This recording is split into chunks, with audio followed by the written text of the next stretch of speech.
दोस्तों cell cycle को 20 seconds में याद करते हैं। पूरी सेल साइकिल के अंदर दो फेज होते हैं, पहला है इंटरफेज और दूसरा है एम फेज। इंटरफेज के खुद तीन फेज होते हैं, G1, S और G2, और एम फेज के चार फेज होते हैं, जिसमें पहला है प्रो फेज, दूसरा है मेटा फेज, तीसरा है एना फेज और चौथा है टीलो फेज।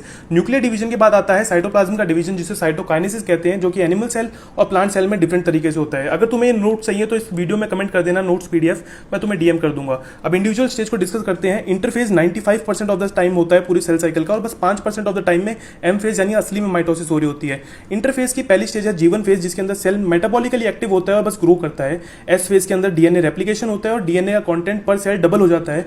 G2 फेज में सेल वो सारे प्रोटीन्स बनाता है जो कि उसके मल्टीप्लिकेशन में हेल्प करेंगे, और एम फेज में असली माइटोसिस हो रही होती है। एम फेज की पहली फेज है प्रो फेज, जिसके अंदर जो भी न्यूक्लियर मटेरियल होता है वो कंडेंस होकर क्रोमोसोम्स बनाते हैं, और जो न्यूक्लियर एनवेलप होता है वो डिसॉल्व होता है। जो सेंट्रोसोम है वो अपोजिट पोल्स पे चले जाते हैं, और जो भी हमारे एक्स्ट्रा ऑर्गेनेलीज होते हैं वो डिसअपियर हो जाती हैं।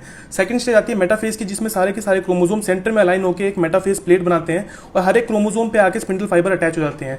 थर्ड स्टेज है एनाफेज की, जिसमें स्पिंडल फाइबर कॉन्ट्रैक्ट करते हैं और सारे सिस्टर क्रोमेटिड्स को दोनों डिफरेंट पोल्स पे अट्रैक्ट कर लेते हैं। और चौथी स्टेज आती है टीलोफेज की, जिसके अंदर सारे के सारे जो न्यूक्लियर मटेरियल था वो डीकंडेंस होता है, न्यूक्लियर एनवेलप रीफॉर्म होते हैं और ऑर्गेनेलीज वापस आने लग जाती हैं। अब आता है साइटोकाइनेसिस की। एनिमल सेल में ये आसानी से हो जाता है, बस एक फरो बनता है और डीप होता है और दो सेल्स में सेपरेट हो जाता है, लेकिन प्लांट सेल के अंदर एक सेल प्लेट की फॉर्मेशन भी होती है।